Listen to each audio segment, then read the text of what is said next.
annoying how perfect you are. It's annoying how perfect you are. It's annoying how perfect you are. I am reminded that while all that was going on, I had put out at a meeting that, that the people that were coming here were doing the same things that the settlers had done to the Indians, except they were using money instead of guns. And somebody said I was exaggerating, and I don't think so. I think that they're buying the people out of here, making it so that we're not able to afford living here. The work for the minorities has gone down. People are being forced out of here economically. The term gentrification was coined in 1964 by a geographer named Ruth Glass, and she was writing about London. You can tell by the root of the word gentry, so the gentry, that the gentry, the people, middle-class folks, were moving into these immigrant neighborhoods in London. And this was such a phenomenon because that is not what the gentry have ever done. We've heard of this idea of slumming, where well-to-do folks have gone down to the immigrant neighborhood, or they've gone down to Skid Row, or they've gone down to the working class neighborhood to slum it for a little bit. And they would go and party and they would have a good time, but they would always go back to where they were from. These were folks who were moving to these places and voluntarily willing to move to a place that had either seen better days or had never seen good days at all. Before that, the idea of living in an old house was nonsense. You move to a new house. It happens over the next decade or two, through the 60s, 1970s, that some neighborhoods in some cities start to experience this as well.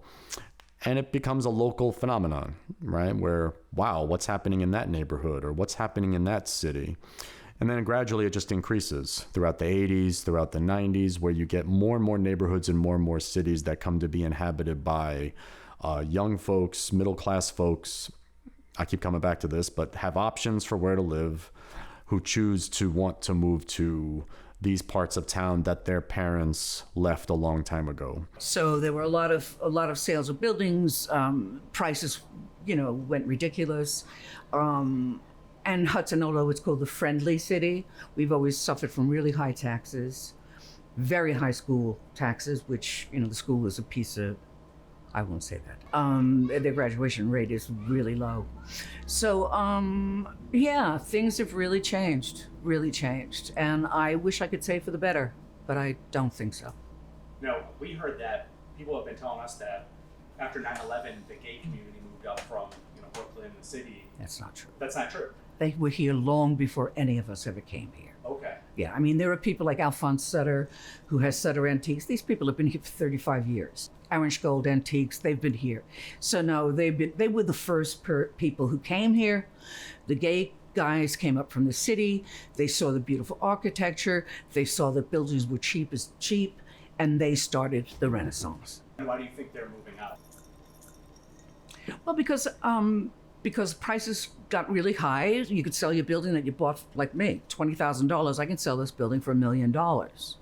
So people aged and they retired. And then, of course, we also have a lot of people who died along the way. I actually did a list of people who moved and people who died, and it came to about 130 people. And that's a very large part of a community, especially a large part of people who were engaged in the community, because there's a lot of people here who are not. So the textbook definition of gentrification is when you have wealthier residents who are moving into an area, usually a neighborhood or a town, of people who are of a lower social class than they are. And this is seen as a special process or an unusual process because it tends to be the opposite. Usually people who are of a higher social class tend to live among people who are of the same social class as them, or they aspire to live among people who are of a higher social class as them. So it's statistically unusual for folks who have options for where to live to choose to want to live among people who are, less off or worse off than they are. I think as the mayor's office, we define gentrification and what kind of measures that it's taken on the community is we look at the community programs and initiatives and the population. So we've seen the population drop drastically, but we've seen housing stock, rise and rents increase at an alarming rate.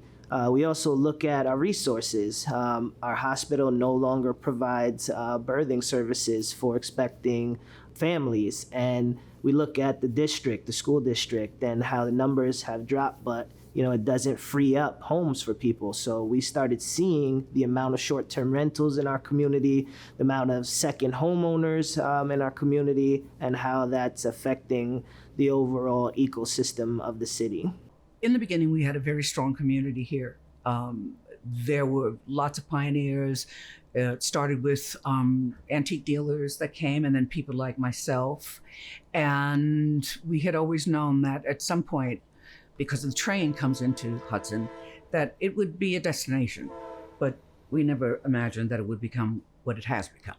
So, there's lots of restaurants, lots of bars, but not enough people. We had BB guns shoot through our windows. We had stink bombs. They would open the door and throw a stink bomb. We had very hostile neighbors. It was a little scary, but I wasn't scared because you have to do a lot to scare me. I got here in 1983. I am not originally from here. I came here, my first job was the executive director of the Columbia County Historical Society. So when I came here, I actually was asked to be at a committee of what should we do about the city of Hudson, in the early 80s, because there had been a decline. There had been a decline in population, and there had been a decline with the storefronts. There was a lot of empty storefronts on Warren Street. And part of this is that the industry had died back. So there wasn't unless you were in agriculture or you were a professional.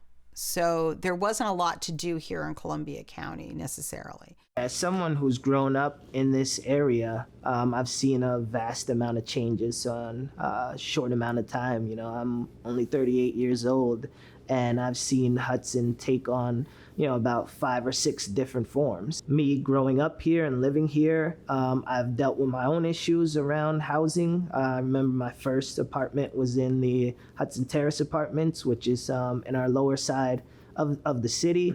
And I remember living there for a couple of years and then getting an eviction notice because I got a promotion at my job that took me over the threshold to live there. And it was only like $100 over.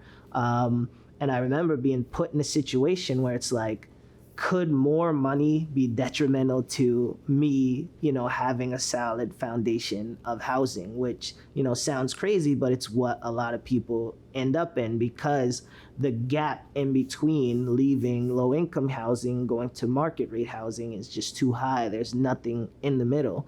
So being faced with, the chance of an excitement of a promotion at work, but also at the same time, like this could be something like negative. Fortunately, it worked out for me. I took the chance and I was able to find something that was semi-affordable that, I had to take on another job to afford it, but I was able to make it work. But I think how many people in our community, are stuck in that situation where they're like, I can't, do anything to kind of excel my future or, my choices because I could lose out on this housing, and the unknown is worse than, anything else. TSL came here in the early 90s, and we're now celebrating our 50th anniversary. We spent 20 years in Manhattan and 30 years now in Hudson, New York. When we came here, much of Hudson was generally a lot of poor people lived here, and poverty, vacant buildings, abandoned properties, and a lot of people who struggled to make ends meet. There was no work, loss of industry, loss of small businesses here in Hudson, made Hudson a kind of a bit of a vacant place in terms of energy and opportunities for people. Gentrification is a process of reinvestment and resettlement. So it's a migration process and a redevelopment process. Most of the places where we talk about gentrification now, they all had a decline when industry declined.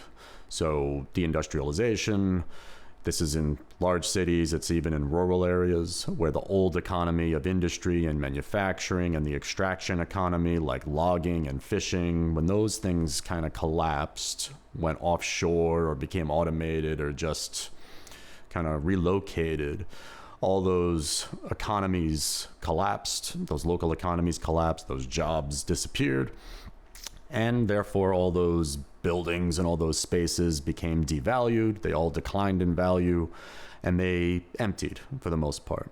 And the interest and the value in those spaces really emptied. And they left behind a group of people who really kind of had nothing to build on. The Hudson Catskill Housing Coalition, the ultimate goal is to empower public housing tenants to fight for their rights, to show up the way that they want to express themselves in meaningful ways as we fight gentrification, fight corporate greed at the intersection of housing, education, and criminal justice. Well, it's Hudson, so it's been, was one of the number one net migrated in city since COVID. You see all these boutique hotels, but anyone who comes here knows that there's two cities going on there. There's one for the power and the elite, and there's a city that's been decimated by that gentrification, and then a city that's for us, those of us who've been here for quite some time or for all our lives, and there's no economic resurgence there. One of the ways the Housing Authority recognizes, or at least I recognized, gentrification in the community, because I've only been here a little over a year, and I noticed that the area was very built up. There are a lot of stores, antique stores along the one Main Street, Warren Street. And then when I got into the Housing Authority and started dealing with the business aspects of things, I realized that our utilization rates for our housing choice vouchers, our Section 8 program, was extremely low, like 40%. And the reason for that was that residents were not able to find, or applicants were not able to find apartments available so that we could assist them with subsidy. So this is something that you hear a lot, that when a neighborhood or a town gentrifies, when it gets that reinvestment and when it gets those new people, this new blood, that you're going to get some improvements that are going to take place. You're going to see buildings that start to get better kept up. You're going to see fewer abandoned properties. You're going to see sidewalks that are cleaned up because you got more people who own, you have more people who are living there, who are becoming part of the community, who have chosen to live there and who want to make it look nice. I've been in Hudson since my whole life, 1983. My family's been here 5 generations. The Hudson I see now, in comparison to the Hudson I saw growing up, it's totally different. A lot better, a lot for the good when it talks about rehabbing houses, the different types of folks who are here. For the worse is that there are many people who can't go up and see their family at Cedar Park Cemetery because they've been placed out. The population has changed here. There was a very big gay community here. It's diminished because I'm here 24 years and people die, people move away, and it has become it's a very weird place at the moment. It's very sort of the worst kind of gentrification that you can imagine. When we first came here, we knew that we were pioneers. We knew that the people that were coming here and opening shops, that we were on the cusp of something. Unfortunately, as years went on, 9/11 happened, and then COVID really is when things went really afoul, because all these buildings were sold. We have absentee landlords. We have people who paid too much for a building and now they want to, put their taxes onto the storefront or to their rentals. I have a lot of young people that worked here that I knew, they can't live here. Now they've gone to Catskill, and Catskill is going to go through the same gentrification. It's only taken a lot longer than Hudson because of the train. There was kind of this, like, what are we going to do with the bones of Hudson? Because Hudson's architecture was beautiful. That's when the Hudson development was established, and you also, the Columbia County Chamber of Commerce gets really going at this time period. What really turns it around is when the antique dealers come to Warren Street.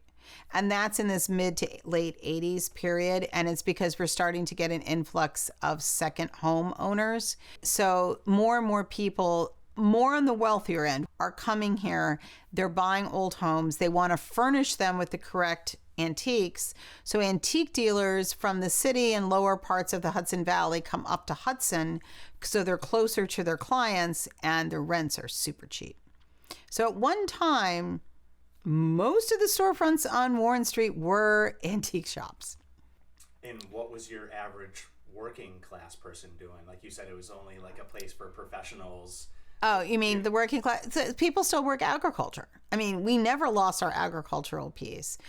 There was Krellin. There were a few smaller factories. The cement yard, I don't think closes. I guess the last one closes in the late 80s. We used to have a big factory where the cement yard was. I mean, it's something else now. They used to make humidifiers there. So there was a lot of small industry. There was a match factory on Route 66 had factories. Those all fade out by the end of the 80s. So basically, I think we have a population drop because there isn't as much for the working class to do here. What saves a lot of people is working for the state, working for the county. People that lived here when TSL came here, when Claudia and I, who's my co-partner and co-director, moved here, we were surrounded by a lot of poor families. The antique dealers primarily were here taking over some of the properties. Sometimes the dealers would live upstairs and have a shop downstairs. And when we opened, it brought a certain amount of culture to a city that a lot of people saw Hudson as just a place to do your business, come and go, and not really spend too much time here. There was always a fear of the diversity for a rural community like Columbia County. And I've always said Hudson kind of is a model of what goes on in America. When we came here and opened TSL officially, Walmart was going to open, which basically destroyed the downtown, what little was left. Walmart took away any little shop that was struggling to keep going. And that was the big news and the big excitement in the early 90s. And it did its job. It did sort of take away any possible Main Street energy.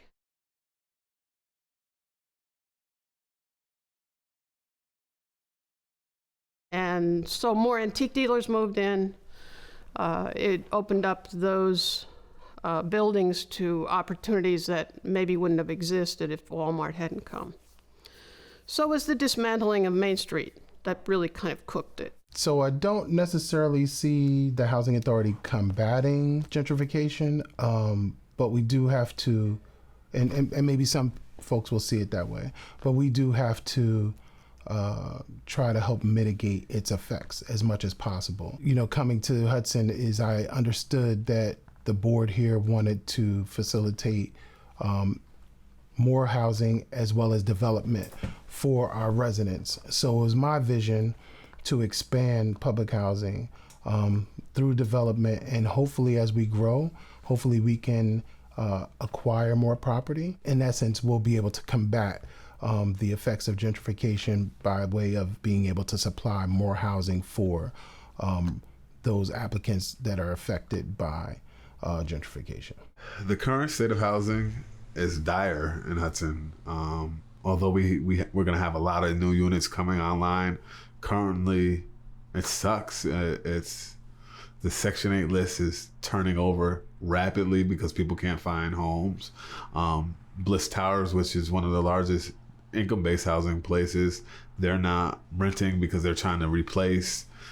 It's in deplorable condition also. There's nothing here. You have to be in a private network in order to get housing. You have to know someone, and we don't know someone. So the negative side of gentrification, I think, is the more commonly discussed side. I think it's the side that we often talk about, and that's where the controversy around gentrification really comes up. Because while you do get those positive aspects of it, like all the newcomers and the cleanliness and stuff like that, and all the new things, they tend to be reserved for very specific segments of the population, and that group's presence and their new investments have consequences.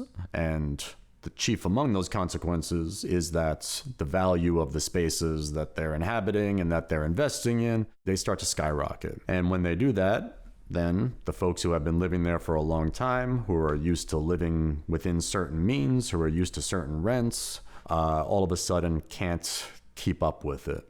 The risk is that those folks will get displaced. Now, there's, I think I mentioned earlier, we talk about two different kinds of displacement. And the one that everyone talks about and focuses on, rightfully so, is residential displacement or direct displacement. So you get a group of folks who move in, they've got greater spending power, they're more educated, they have better jobs, they have greater financial stability. They come in and they simply, raise the values and raise the stakes beyond what the folks who have been living there for a long time, who have been dealing with all of that disinvestment, that they can handle within a short amount of time, but certainly over the long term. You're going to get elevated rentals, elevated rents, and you're going to get elevated property values. The other side of it, which is the indirect displacement or the everyday displacement, is something that is very, very common, because even if you're allowed, or even if you're able to still live where you are, you figure out a way to remain. Maybe you have a nice landlord who doesn't raise your rents. Maybe you own your home already. Good for you. You still notice that the businesses that you've been shopping in for all these years start to close or raise their prices. You start to see that the people around you start to look a lot different from you. They tend to have different lifestyles from you. They tend to have a different outlook for the place itself than you have. I think it's a comedy. Like, this is not a small town that like I grew up in. This is a very expensive, it is designed for the wealthy, and it is designed to serve a population that simply comes here and enjoys us and leaves. And that's a very hard place to build a community. So how does a community fit into those kinds of things? I don't know. The future of community may be seriously at risk. I mean, I don't think the restaurants generally are creating a menu for me who work here.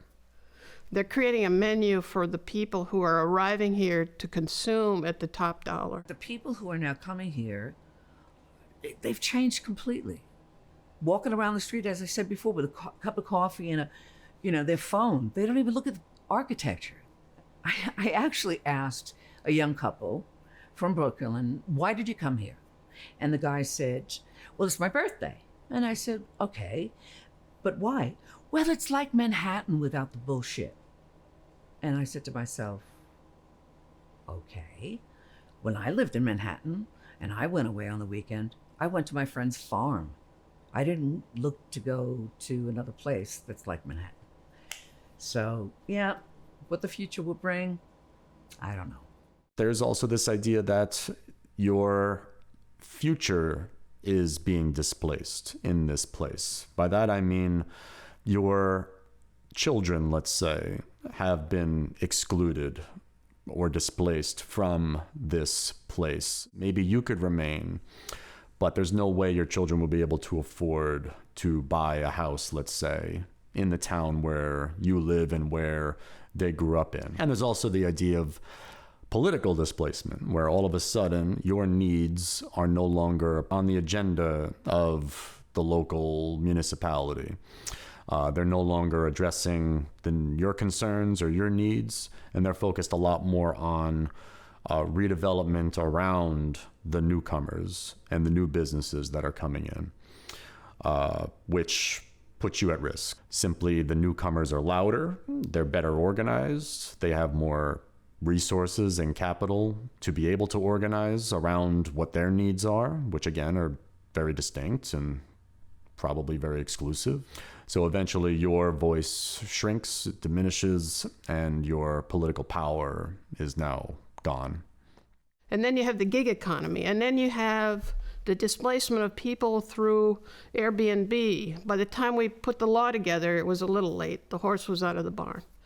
And in many of the rural communities around here, the little towns are still struggling with how do they deal with loss of housing in, let's say, Chatham or Ankrum or Kinderhook, when you have big art spaces coming in that want to house people, and then you have somebody wants to use their house as a hotel and charge a lot of money. There's no way the average person can compete against that kind of economic driver. Short-term rentals, Airbnbs, bed and breakfasts, I believe they further push gentrification. Quite frankly, one of the things, again, I keep pointing to my utilization rate for Section 8, those units could be potentially available spaces for our applicants to live, but they're not available because of short-term rental. So that is one of the reasons why our residents have, or our applicants have, a difficult time finding units. It's pushing out a certain class of people, bringing in a different class, even if it's for short term. But the bottom line, those people that are from here that have no place to go now have to seek another place to live.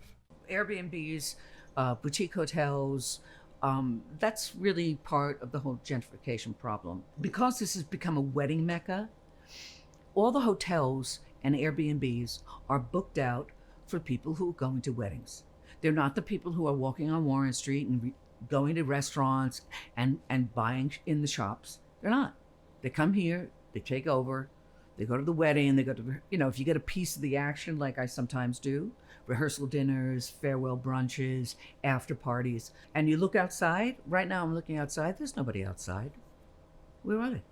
The big thing that I've seen since the pandemic, where there were people living in the apartments above Warren Street that might not have been super high income. Those have now, most of them, is what I understand, have been converted into Airbnbs. There's a bunch of Airbnbs over on Columbia Street. That's changed the whole dimension of the city, because even when you had people coming in after 9/11, let's say, or when the antique dealers came in, they didn't buy the big houses. They were permanent residents. So now you've got a city where it seems like there's more and more less permanent residents. Airbnbs and short-term rentals kind of became a craze. And, I know this is happening all over the state, but we're seeing it a lot more here because we're such a small city. We were a city where you would see kids playing outside, you would see bikes and stuff everywhere, to now you see every door has a combination lock. And so 3 years ago, we took on legislation to regulate and limit short-term rentals, I should say, in our city. And now we're just getting to see, how that legislation is working as we are starting to push towards, regulations and enforcement for that legislation. When people can make what they would make in a month in a weekend, I see the allure. But we just can't have that at the expense of our population. What were those regulations you guys put in place? So basically, we wanted to look at it to show that you had to be owner-occupied. So the owner has to live in the residence for a portion of the time a year. And we do understand that taxes are incredibly high. This is New York State. So we want you to be able to offset some of the high cost of living and be able to make some money. But we don't want this to just be a place where it's just full of hotels and it's a resort. We appreciate the tourism dollars and the people that come and invest in our city. But I believe the people who are rooted here are the soul of the city, and we wouldn't be as amazing as a city without those people. The next changes in Hudson really came with the sort of energy of social media, the hype of all of that influenced how people saw places like Hudson as a way to make money or to get a better opportunity to have a better life or a cheaper place to live. So a lot of people came to Hudson, invested, bought houses, and turned them into Airbnb and displaced many, many people. Everything else was small. And the Airbnb brought an economy here that many relished. On the other hand, the people that wanted a house or wanted to stay and be a renter were quickly abandoned. How have short-term rentals, like the Airbnb thing, how have that impacted the housing? That's what it's all about, right? Just that is corporate greed. Everyone wants to run an Airbnb. Those, I was thinking about this earlier today when it comes to how Airbnbs have affected our community. They take housing stock off the market. Many of them have not even paid their taxes because there was like a quirk where there was no way to collect the taxes that they owe. Those taxes that they owe could be going into the housing trust fund, could be helping to build more affordable housing, could be helping to rehab housing and help low-income folks or mid-income folks who can't keep their houses up. That could happen, but that doesn't happen. And the city ain't even try to enforce recouping those monies. But if it was us, they'd be all on top of us trying to get it. Doesn't make any sense to me. Fundamentally, this is a much larger structural process that's essentially putting two different populations, two different groups in the same space with vastly different resources and unequal conditions, such that whether you get along with your neighbor or not, inevitably, unless something happens or changes at the structural level, those neighbors are at risk of not being able to sustain this relationship for long or sustain their time in this neighborhood or in this town for very long. Somebody once told me, what looks good to you may not be good for you. And I believe to a large extent that's going to be true for Hudson, because of the fact that as it goes on, it's going to look good. It's going to look good, but as it looks good, what the cost is the people who have lived here in the past, the people who have invested their time in helping to raise Hudson through their blood, sweat, and tears. And now it seems as though the affluent are moving in. And as we tread water, looking for places to live, people are moving out. People are moving out. Unfortunately, there are people that can't afford to move out. So what happens to them? Something that I would like to add to this whole conversation is that people who lived here for a really long time, when they sold their buildings, they never thought they would get the money that they got. So there was something good about it. But when things go out of control, and when certain people think that an area is, Manhattan, well, it's not. This is upstate New York, and who's coming here to buy $65 fake leather caps? It used to be if somebody wanted to buy a T-shirt with Hudson on it. We don't even have that anymore. It's just this disconnect. And I think that's happening all across this country. And where it's going to lead kind of nowhere. Do you think we're going toward a society with a small minority of people that have everything and then Well, that's already the truth. I mean, what's the percentile of the richest people in this country? 1% have more money than the rest of all of us. It's not a happy thing. Quite honestly, I find it really sort of depressing. It feels like there's more Airbnbs now than ever. And if you walk Warren Street, so let's just talk about Warren Street because the rest of the city is a little different. The prices of things are really exorbitant. Okay. And even restaurants that I went to in the past, we've noticed that their prices have gone up because they have the clientele now. And the stores are fun to look at, but they're not necessarily places where you buy a lot of things in. I notice sometimes when I'm on Warren Street now, I don't see my students on the street like I would have 10 years ago. I think that's the key. So we're looking at, with all the new housing that is being proposed and will be built, is, you know, bringing back residents that are displaced to the outskirts of the county, where there's a lot less resources that them and their families are used to. We're also looking at the properties, our Bliss Towers, where that property is going to go through a ton of renovations. So we're going to have more affordable, safer, better looking housing down there for some of our long-term residents. Really being able to upgrade some of the housing that we have, especially lower income housing that it's aging, and give people something to feel good about and a foundation to. So all of that is happening at the same time as a lot of our other projects.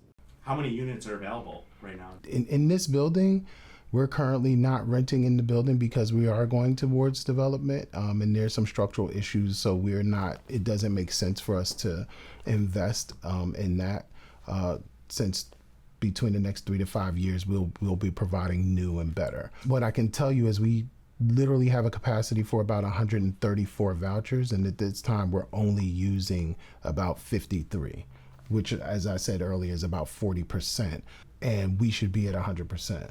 So there's a number of, a vast amount of assistance available, but applicants typically come back to us because they're not able to find a unit, because they do apply, but they're not able to find a unit, and their voucher time expires, and we don't get to utilize the voucher, which is not the point. If the federal government gives us money so that we can assist people. So we'd like to be using that at 100%.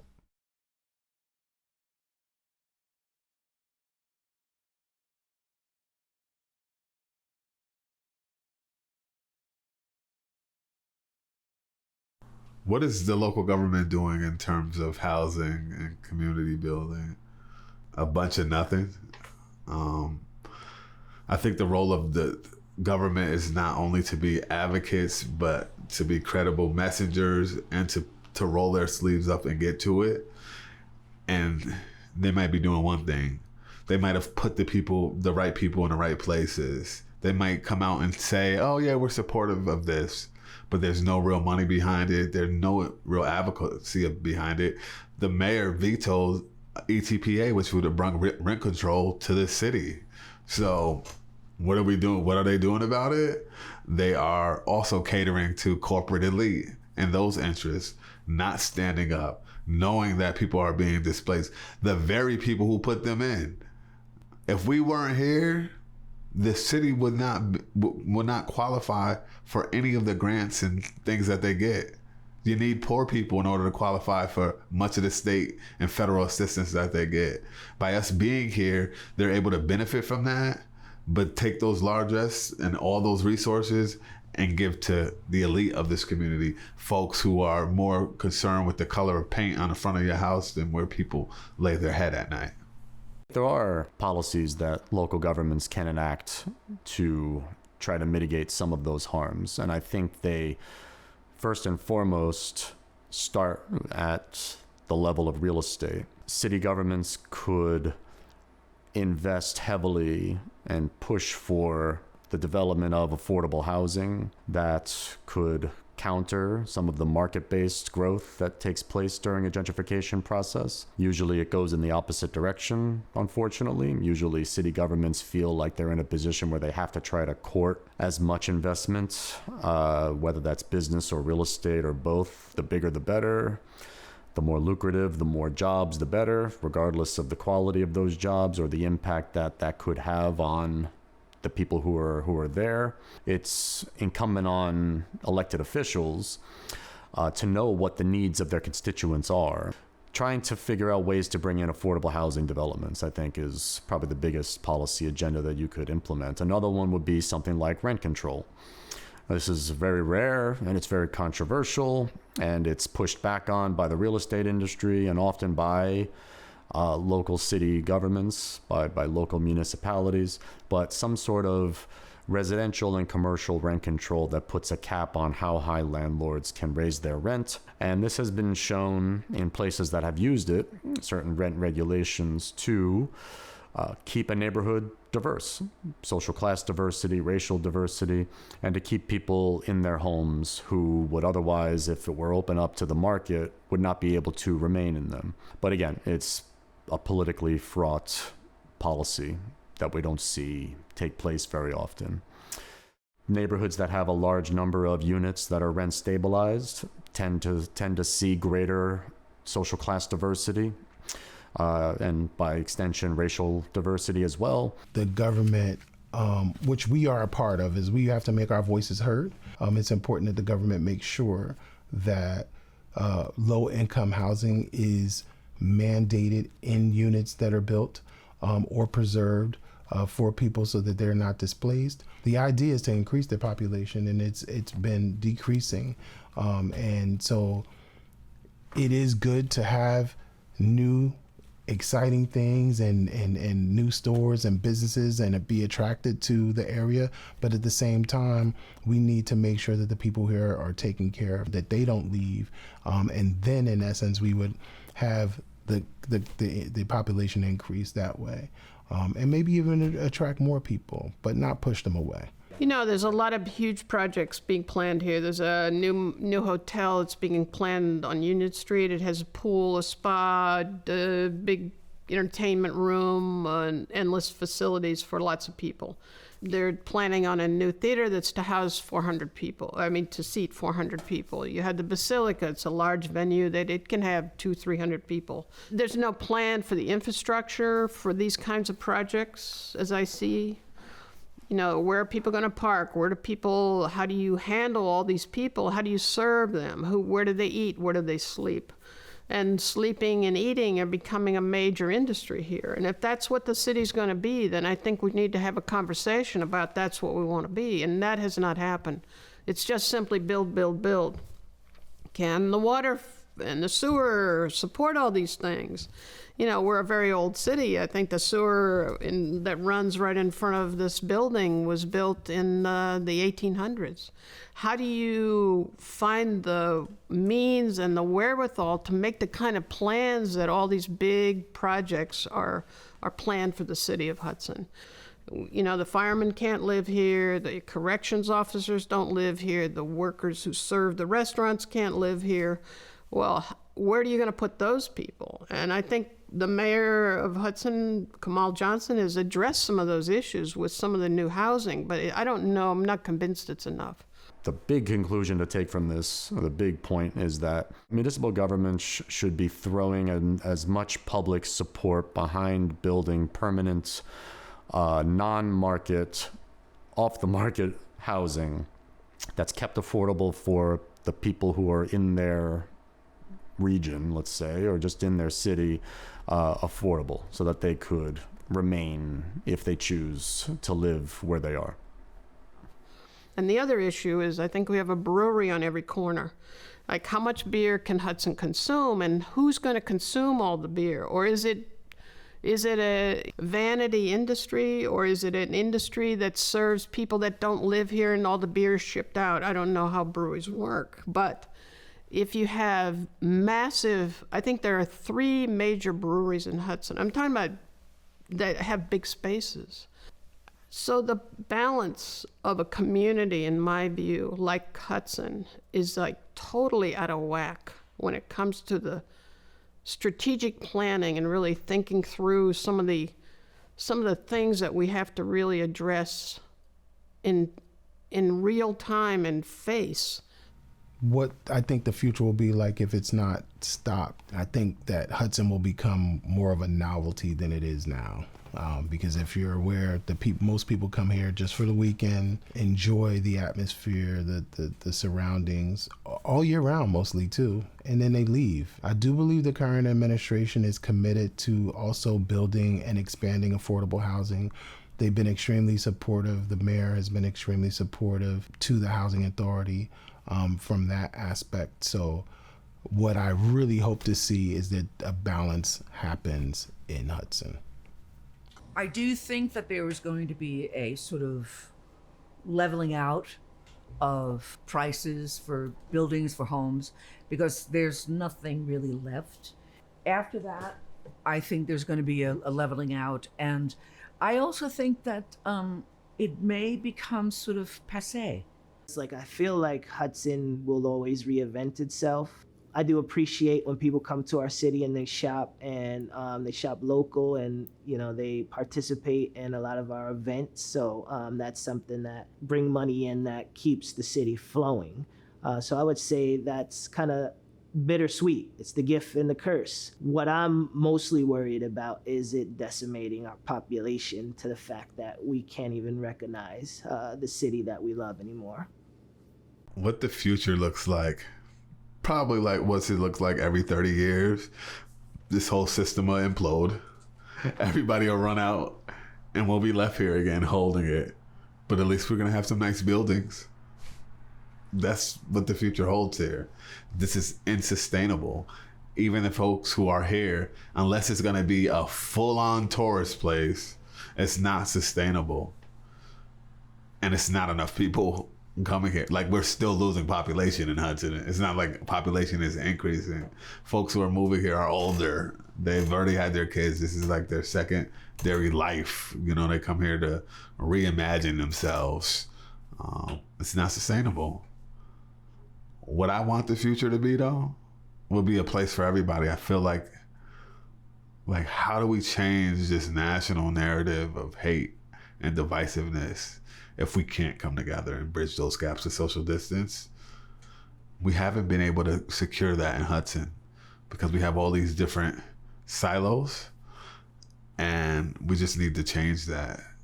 I feel like it's just important. Like, I don't know all of those people on the other side, but I know I could articulate myself. I know I can cross over if need be. I know that I can advocate for myself.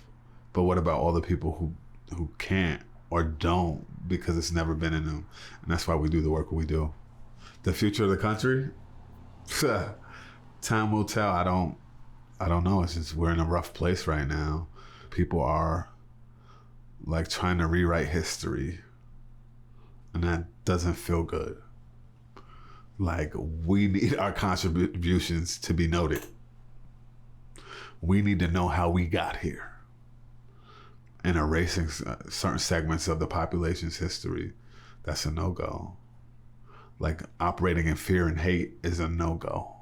Going forward, I think unless we see policy come into get implemented that does something to mitigate it, I think we'll see more of these advanced stages of gentrification serving as the starting point for how a town starts to change. And I think we'll see more places that are these kind of smaller towns, these smaller cities, these more rural areas that are going to get gentrified more so than large cities have been. Because of this interview, honestly, it's brought even more things to light, and it's gonna make me pay more attention to what we do and how we can combat it. But ultimately, I'm mission focused, and I have on blinders, and I believe that because I'm mission focused, my objectives will indirectly combat the effects of gentrification. And that mission is to build, to develop, to expand, and hopefully if we grow large enough, to acquire additional housing, which I'll then be able to provide to those that may be affected by gentrification, and hopefully win the fight on that front. I think we need to increase the access to careers and jobs, and that's something that during my third term, which I'll be embarking on, I'm really going to take as my number one platform now that we've addressed a lot of housing that's going to be in the pipeline, and really setting people up with opportunities and careers.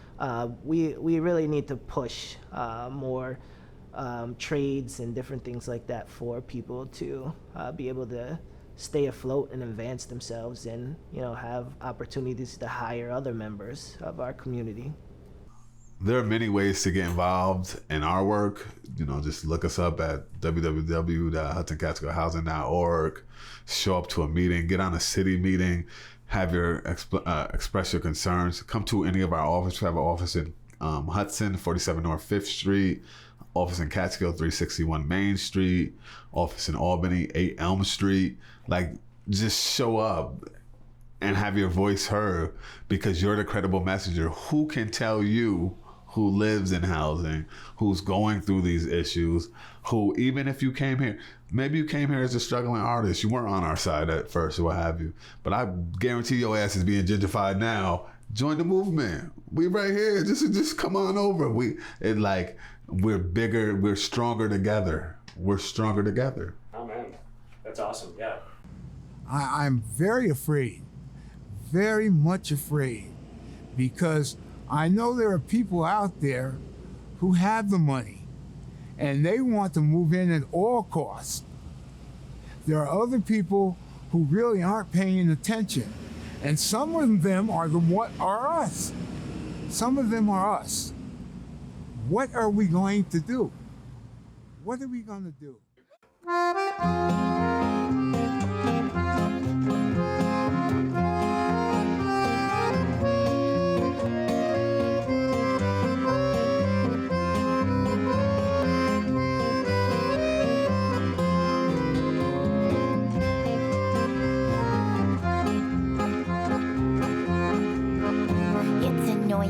How perfect you are. You always look good while we look so bizarre. It's annoying how perfect you are. It's annoying how perfect you are. It's annoying how perfect you are. It's annoying how cheerful you are. You're always smiling while we're so dour. It's annoying how cheerful you are. It's annoying how cheerful you are. It's annoying how full of cheer you are. You're always on time